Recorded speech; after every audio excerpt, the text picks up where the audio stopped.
The city of Dubai is this it's almost like a real world version of Rapture, a place where literally nothing should exist. And these men with just the power and the means came in and said, I want to build anything that my imagination can come up with. The beautiful thing about our city, our version of Dubai in the game of Spec Ops, is that there are parts of it that are real, parts of it that are the real city, but then there are parts of it that we've also come up with, and you can't really tell which of those parts is which. You walk through and sometimes you think, well, there's no way that's real, but in fact that actually exists over in Dubai right now.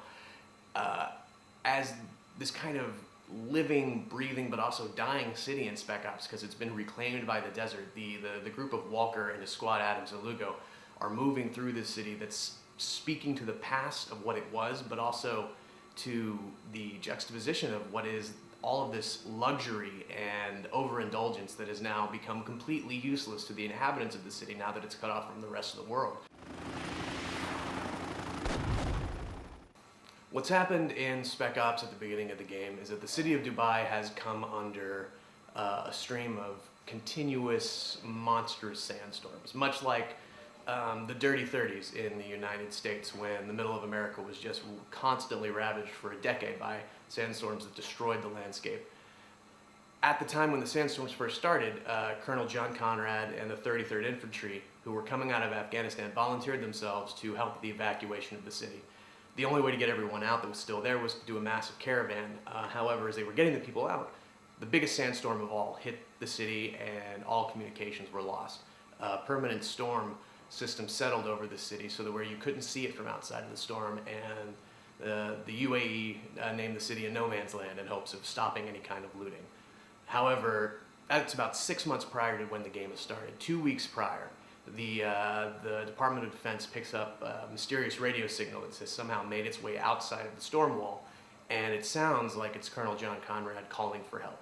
And so you, Commander Walker, commander of this three-man Delta recon squad, is sent in to infiltrate the city and attempt to find any survivors, and if you do, to immediately leave and radio for command so they can send in an evac team.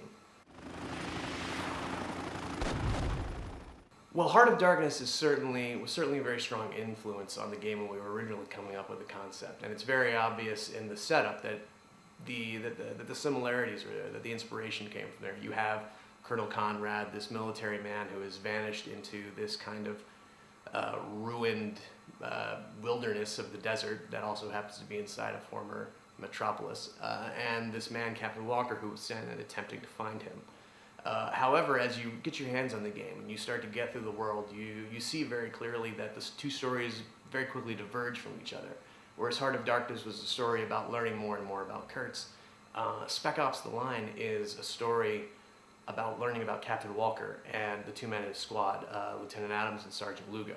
This has always been a story about what happens to good men when they're put in an increasingly bad situation, and how these three people begin to split apart, going on their own personal emotional journeys as they attempt to deal with the things that they are coming into contact with and the things that they are having to do in their attempt to save the people still trapped inside this city.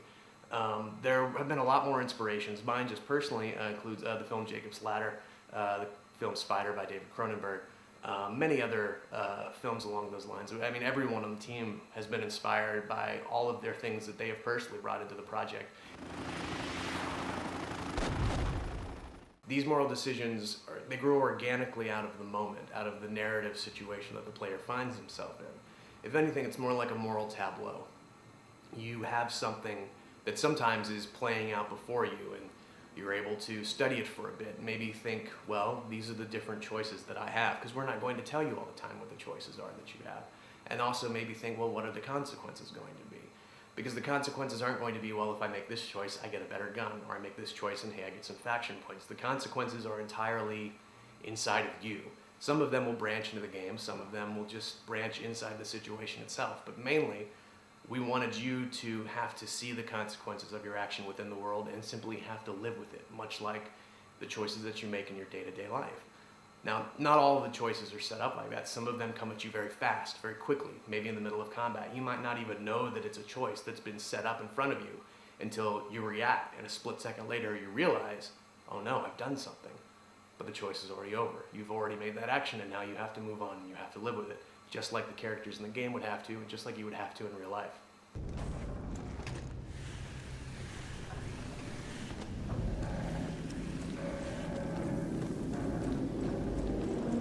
God damn. All this stuff is CIA. This must have